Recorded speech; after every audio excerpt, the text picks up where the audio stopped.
Explain you about the Bohr's model for hydrogen atom. तो bore ने सबसे पहले स्ट्रक्चर ऑफ एटम की जो डिस्कवरी की रदरफोर्ड की गलतियों के बाद उन्होंने जो बताया it was Bohr's model for hydrogen atom. ठीक है, क्लियर। और बोर ने सबसे पहले क्या बोला? What he said that the electrons the centrally located is nucleus and the electrons they revolve round and round over the nucleus।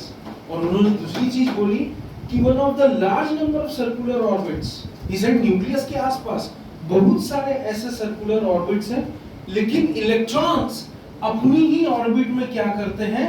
Revolve करते हैं। और मैंने जैसे अपने कई लेक्चर्स में बताया है कि अगर प्रज्ञा आप इसको पकड़ेंगे क्या, मैंने आपको अपने कई लेक्चर्स में बताया है कि अगर मेरा माइक न्यूक्लियस है और ये इलेक्ट्रॉन है, तो इलेक्ट्रॉन न सिर्फ रोटेट करता है बल्कि इलेक्ट्रॉन क्या करता है? अपनी ऑर्बिट में, अपने फिक्स्ड ऑर्बिट में क्या करता है? रिवॉल्व भी करता है। इलेक्ट्रॉन क्या करता है? अपनी फिक्स्ड ऑर्बिट में रिवॉल्व भी करता है। तो this was for the first time prove that the electrons they not only rotate but they also revolve in their own fixed circular orbit, and these are also known as energy shells। What these are also known as energy shells। इसको हम stationery states के बारे में भी बोलते हैं। और bore ने एक फॉर्मूला दिया जिसको मैंने आपको कई बार बताया है, कॉमनली नोन एज 2n² और बोर-ब्यूरी स्कीम। क्लियर। और उसके बेसिस पे उन्होंने बताया कि इलेक्ट्रॉन्स K, L, M और N शेल में आप चाहें तो OP भी ले सकते हैं, it depends upon the atomic number. ठीक है, आप उसको भी ले सकते हैं।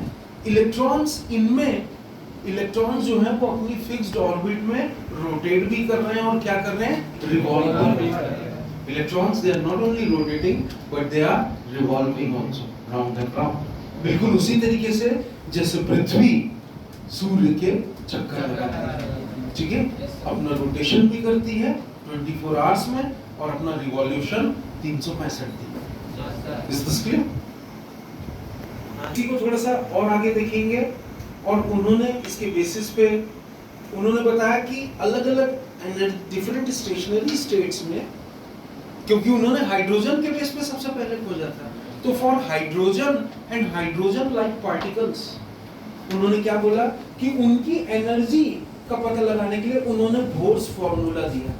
एंड बोर्स फार्मूला क्या बोलता है? E of n is equal to 2 pi square me4 raised to the power 4 upon n square h square। Clear? E of n is equal to 2 pi square me raised to the power 4 upon n square h square। m is what? m is the mass of electron। e जैसा मैंने बताया था charge of the electron. Clear? m is the mass, e is the charge of electron, n is actually, अगर आप notice करेंगे तो what is this n?